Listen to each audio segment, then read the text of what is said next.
Muggs Stump. Born in 1949 in Pennsylvania, Terence Muggs Stump was the embodiment of energy.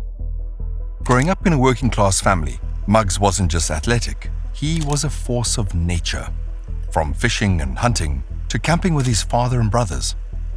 His childhood was spent outdoors, honing the skills that would shape his mountaineering future. Muggs didn't exactly fit the mold. School was a struggle. Teachers didn't get him, and he butted heads with authority. But when it came to sports, there was no competition. He excelled at everything, pushing himself to extremes. High school was no exception. He'd run 50 laps around the school before class, fueling the drive that would take him far beyond football. Football to climbing. Muggs's talents earned him a football scholarship at the University of Oregon, and he was on his way to the NFL. But a career-ending ACL injury changed everything. His dream of the NFL crashed, and during his long recovery, Muggs found himself reflecting on life in ways he never had before. His outlook shifted, and his carefree bohemian lifestyle began to form. Gone were the rigid expectations of football. Instead, Muggs embraced freedom, nature, embodying a laid-back spirit and living in a colorful van called the Muggsmobile. But he was no stranger to intensity. In football, he was known as reckless and tough, and never quite the team player. This attitude carried over into his newfound love, rock climbing. Muggs didn't immediately dive into climbing. He started as a weekend warrior in the Pacific Northwest, but once he tried it, he was hooked. The mental and physical challenge of climbing was like nothing he'd ever experienced. He found himself drawn deeper into the sport, feeling more alive in the mountains than he had ever felt on the football field. Muggs moved to Oregon in the 1970s, and it was a turning point in his life. The state's thriving climbing scene opened new doors for him. He immersed himself in the climbing world, learning from local legends.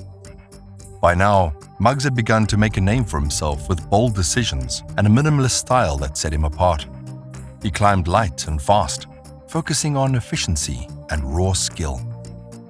In 1975, Muggs took on his first roped climb. For him, climbing wasn't just a sport, it was a spiritual practice. He later described it as the ultimate spiritual connection with God, a deeply personal relationship with the mountains that would define his entire approach to climbing.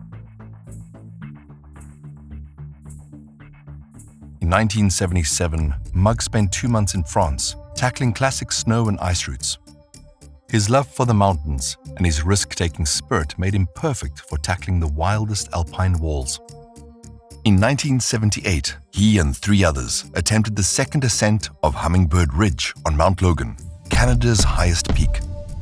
After 10 days of tough climbing and sketchy bivvies, they had to retreat with several thousand feet left to climb. But for Muggs, this climb was a turning point. A friend who was with him said he came away from Hummingbird Ridge knowing he could do anything he wanted.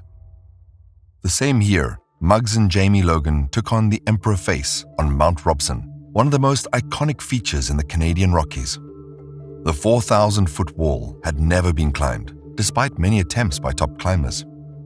It was the most difficult climb they had ever done, mixed difficult climbing with uncomfortable bivouacs, chipped away on a 70-degree ice slope. A storm moved in one night, with small avalanches that threatened to push them off the mountain. After 2 weeks of storms and tough conditions, they successfully completed the first ascent.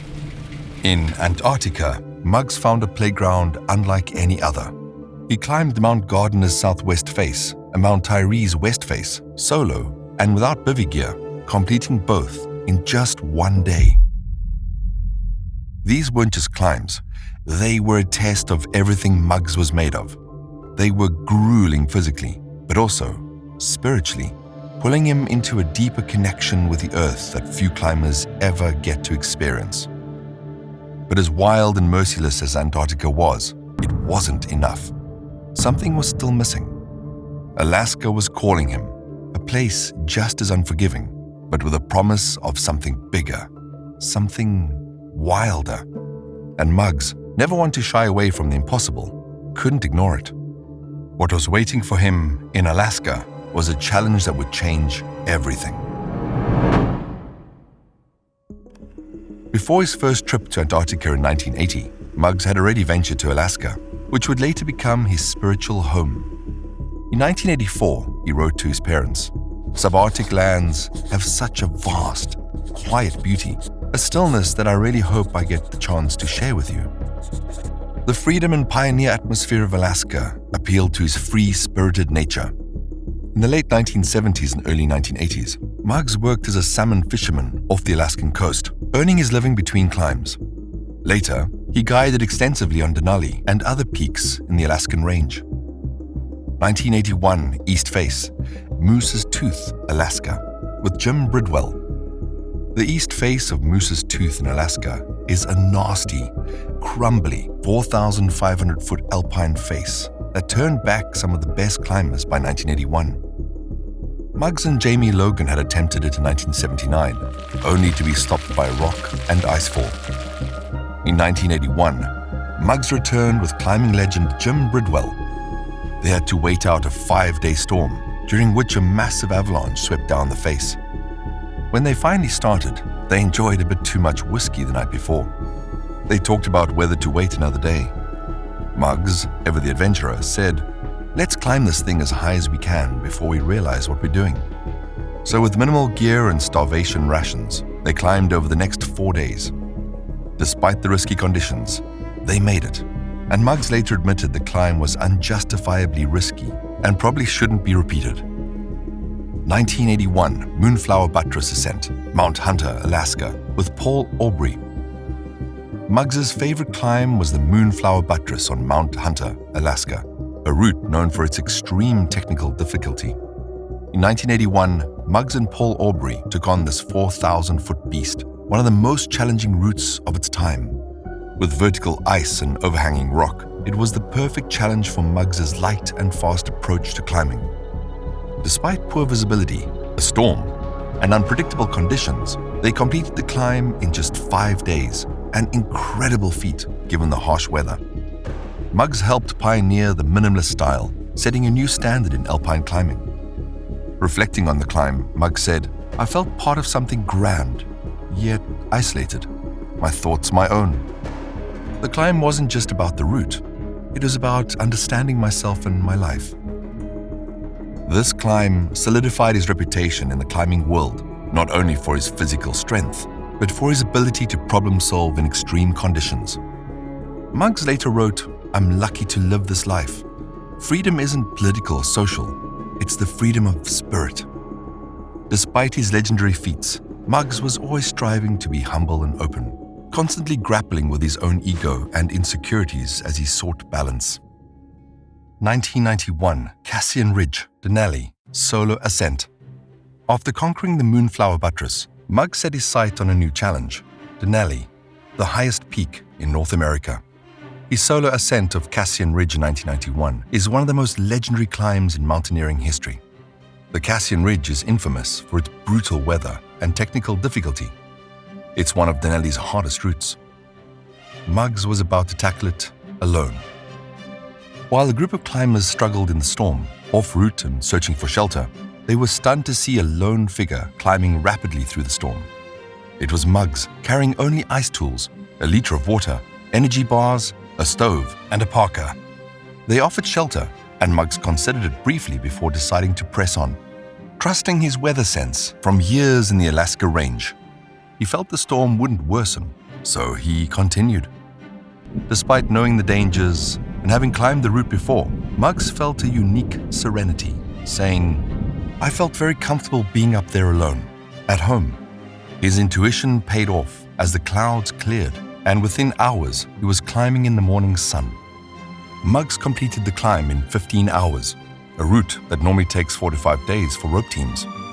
After a quick nap on the descent, he returned to camp in just 27.5 hours, shattering the previous speed record. Other climbers were stunned at his pace. The closest attempt had taken 36 hours. Muggs later said, "The climb opened my mind to other possibilities, showcasing his mental toughness and unmatched climbing ability." But this was just another chapter in Muggs's quest to push the boundaries of what was possible. The next challenge would prove even more dangerous.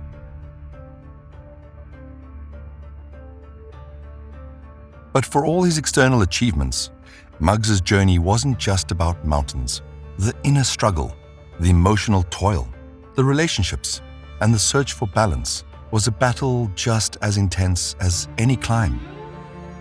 By the early 1990s, he began questioning his future in the sport. The isolation, the mental strain, and the death of close friends weighed heavily on him. Muggs was a man of contrasts, known for his ego and sensitivity. Longtime friend Diane Okonek from Talkeetna recalls his gentle side. Muggs would always come by, and we would spend hours catching up, laughing, crying, sharing. He was self-confident enough to show his softer side. But relationships were often intense. Lynn Romano, one of Muggs's past girlfriends, explained, "We struggled because he couldn't be owned." Despite his strong personality, Muggs had a deep emotional connection with those closest to him. Jenny Edwards, who knew him well, said, "I knew Muggs as a soulmate, not just a guide. He had imperfections, but I loved him for them." To some, Muggs could be intimidating. Bob Hoffman, a client, noted, "He was a guide who brought out the best in people, teaching them to overcome fear and do things they didn't think they could." But his closest friends knew there was more to him. Conrad Anker, his protege, remembered how Muggs would push him to improve, saying, "Some days he was proud that I was climbing better. Other days he rubbed it in like I was still a grasshopper." Muggs's inner conflict sometimes surfaced in his climbing. He wrote to his parents, "It's been a rough day. I've been frustrated, questioning the value of what I pursue." But Muggs remained full of plans. In 1992, he lined up expeditions to Black Canyon, Yosemite, Alaska, Baffin Island, and Antarctica. He was negotiating the purchase of a house and hoping to secure a Denali guiding permit. His friends described him as happy and at peace, perhaps more so than ever. But what no one could have known was that his next climb on Denali would be his last. Denali, the ultimate challenge. Denali, North America's tallest peak at 20,310 feet, is known for its brutal weather and technical difficulty. The South Buttress route combines rock climbing, extreme cold, and unpredictable conditions, challenging even the most seasoned mountaineers. In May 1992, Muggs was guiding Bob Hoffman and Nelson Max on the South Buttress, a route Muggs knew intimately. The previous week, a brutal storm had claimed 6 lives and triggered a dramatic rescue near 18,000 feet. Despite the conditions, Muggs kept his clients safe. After hearing a strange weather report from base camp, Muggs decided to drop down from 14,500 feet to a protected camp at 12,500 feet, then further to 11,000 feet to fetch extra food. The storm kept them confined to their tents, but they passed the time reading, talking, and waiting. When the weather cleared, Muggs and Nelson decided to go for the summit, while Bob stayed behind. The winds were strong. The snow squalls made progress slow, but they reached within 100 yards of the summit before frostbite became a concern for Nelson's fingers. Muggs made the decision to turn back, warning Nelson about the dangerous winds. The tragic descent. After turning back, they reached the ramp, a steep jumble of ice resembling a mix of icefall and glacier. Bob stopped, unsure of how to proceed, staring at an uncertain crevasse drop. Muggs moved ahead to check the route. As he approached the huge crevasse, Nelson, 60 feet behind, suddenly heard a crack. In an instant, Muggs was gone. Tied by a 90-foot rope, Nelson immediately tried to stop Muggs's fall, self-arresting on his ice axe. He was pulled 15-20 feet, but managed to stop. He thought Muggs was still attached to the rope, but when he pulled on it, it was slack. The crevasse had swallowed Muggs. Nelson and Bob quickly began setting up a pulley system, thinking they'd soon be pulling a smiling Muggs out of the crevasse. But when Nelson rappelled down into the crevasse, he found nothing. After digging through the ice and snow for 30 minutes, he saw a massive black void beneath the wedge of ice he was standing on. There was no trace of Muggs below. He was either entombed in the ice or the rope had broken, sending him deeper into the crevasse. Nelson called out Muggs's name, but there was no response. Knowing their guide was gone, they made the painful decision to climb down without him. The loss of Muggs, at just 42 years old, left a deep hole in the mountaineering community. His death was part of a grim stretch on Denali, where several climbers died in the same week. Muggs's death was particularly heartbreaking, as he had been at the peak of his career, known for some of the most legendary climbs in the world. Muggs's light and fast approach to climbing, along with his ability to tackle tough conditions with efficiency, continues to inspire climbers today. His legacy lives on through the Muggs Stump Award, which funds daring expeditions and honors his pioneering spirit. Muggs once wrote, "It's not about accomplishments, but about fulfilling dreams of being happy." To him, happiness meant living simply, climbing, and feeling connected to the earth. His legacy is forever tied to the mountains he loved and the spirit of adventure he embodied.